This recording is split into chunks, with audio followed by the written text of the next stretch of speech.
Well, we're ready to look at our next section on the journey of the bride, the pathway to intimacy and authority.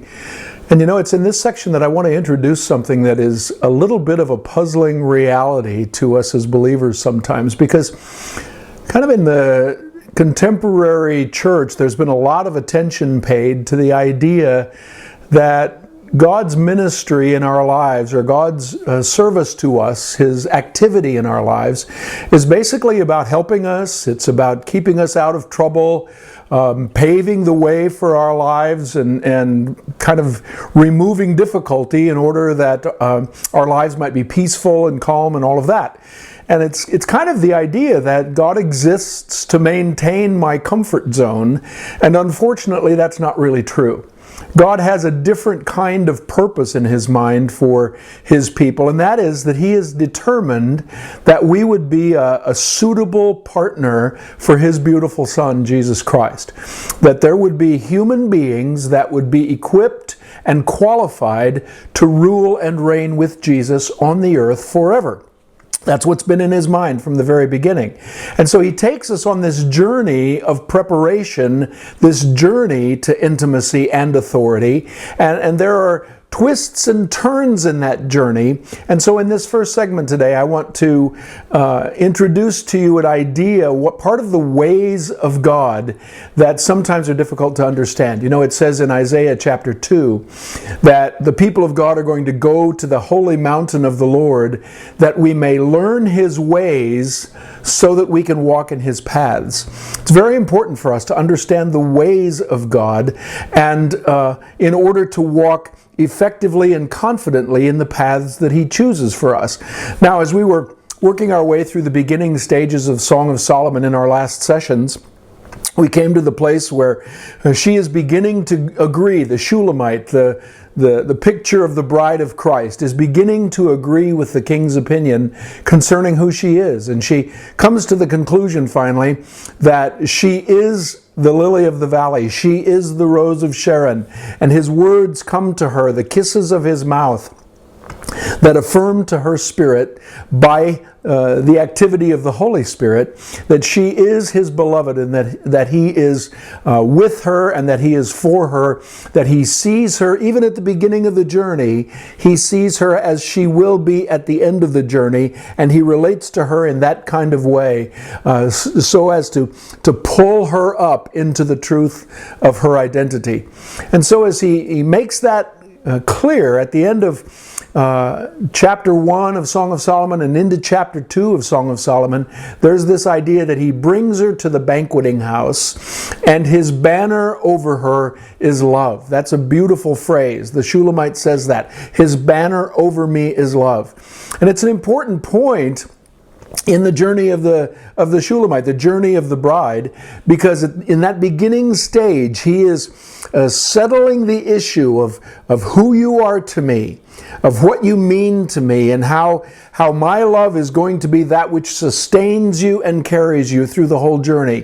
That phrase, His banner over me is love, basically means this, that everything that occurs to us is covered by the reality of the love of Christ, is ordained and is guided and protected by that banner of love. Everything can be determined, can be understood and interpreted in the light of His love for us. And that's a very important point to understand, and it's the purpose of that first season of drawing away into the secret place to learn how to hear His voice, to overcome those strongholds and tear down those strongholds of wrong self-perception, of wrong perception of who God is, of who we are, how we relate together.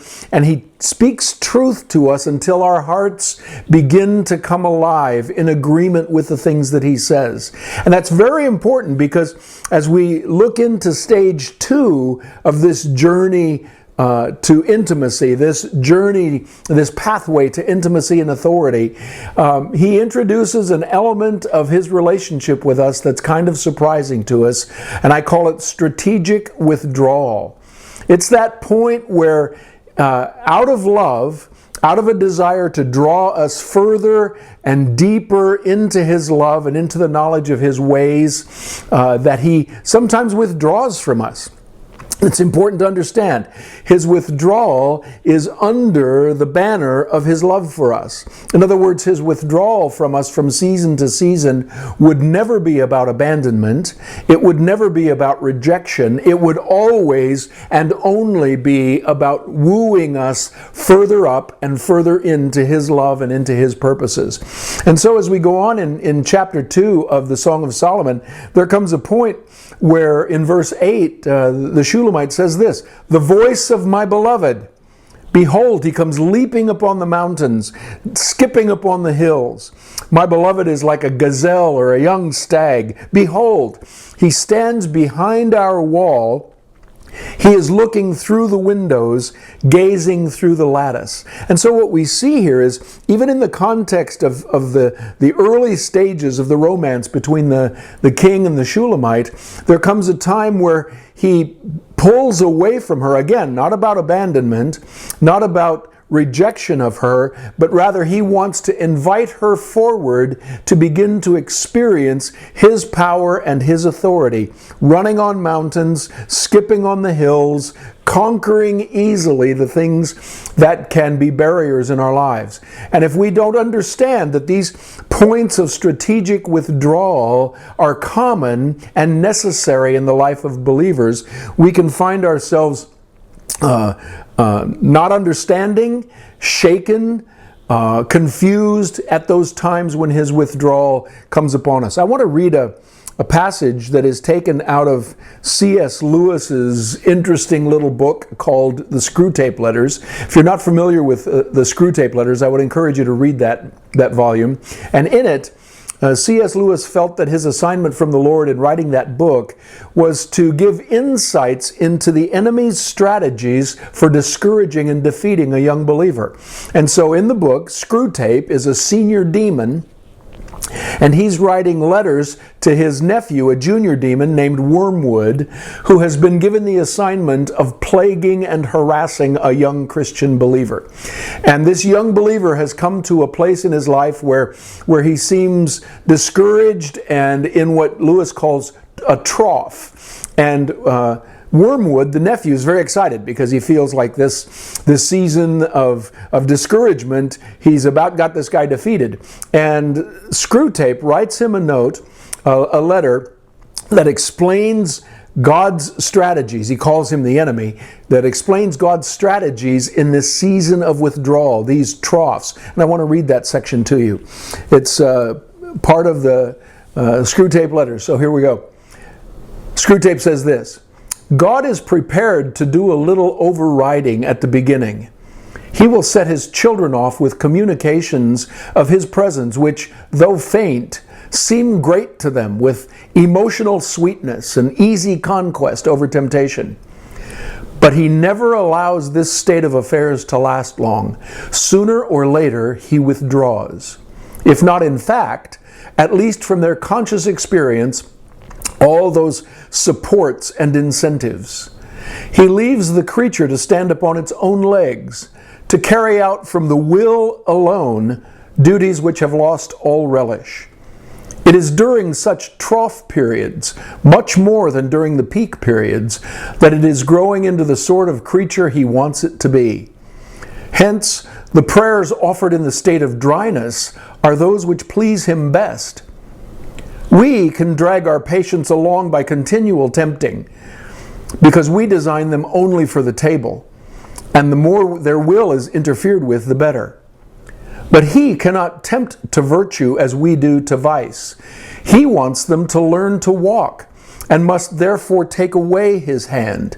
And if only the will to walk is really there, He is pleased even with their stumbles. Now here's the key phrase in this. Do not be deceived, Wormwood. Our cause is never more in danger than when a human, no longer desiring but still intending to do our enemy's will, looks round upon a universe from which every trace of him seems to have vanished, asks why he has been forsaken, and then still obeys.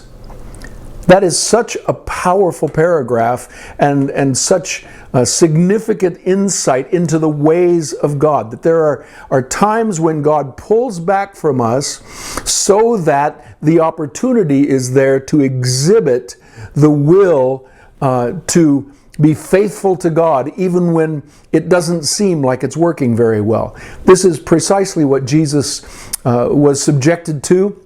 It's what all of God's favorite people have been subjected to over the centuries, and it is part of His ways of interacting with you and me in our journey to intimacy and authority. And so, as we come back and look at this in a little more depth, we'll look at some of the characters in the scriptures where this has been true. But I just want you to keep in mind for right now that there are seasons of withdrawal in which the Lord pulls back the sense of His presence, not to abandon us, not to reject us, but to woo us forward into places that we would not go without the passion of missing His presence. I'll see you in a little bit.